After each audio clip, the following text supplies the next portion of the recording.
The contraction test is dumb. Let me explain. I am not even sure where it came from, but it is tied to feeling the muscle and mind-muscle connection.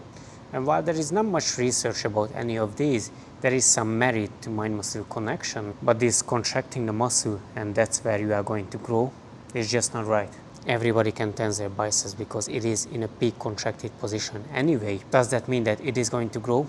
Yeah, probably. If you're doing a biceps curl, it would be very strange if your calves double down in size. Squeeze your chest, it is going to grow.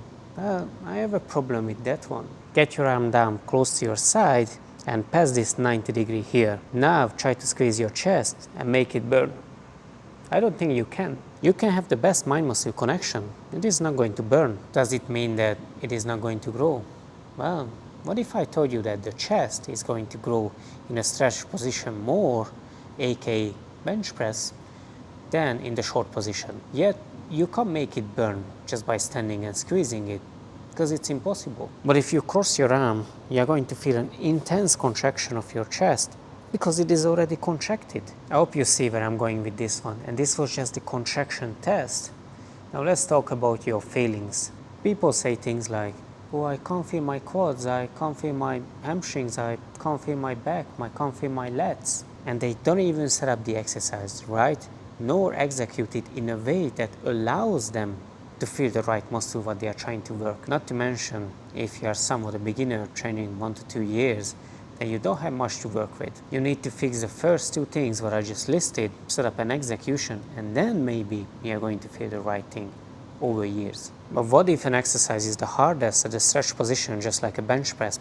You aren't going to feel a burn or an intense contraction when you are doing it, so you're not going to feel it.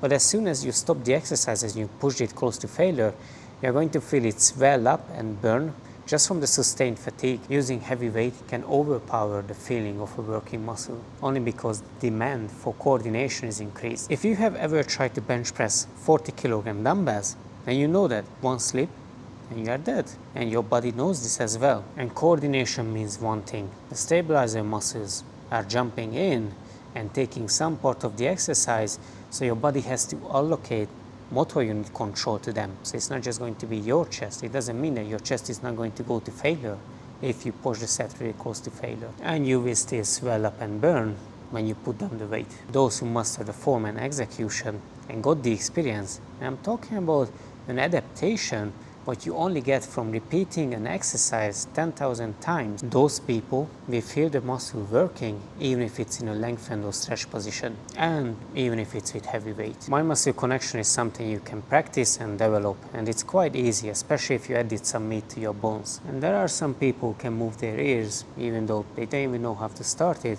just because they are repeating it and trying. Identify where the muscle is going to be trained. Master your form and execution. Do it 1,000 times or more, and I promise you, you are going to feel the right thing, and you are also going to develop mind-muscle connection. Watch these two videos next. Like, subscribe, hit the bell for coaching, hit the link in the description. Talk to you soon.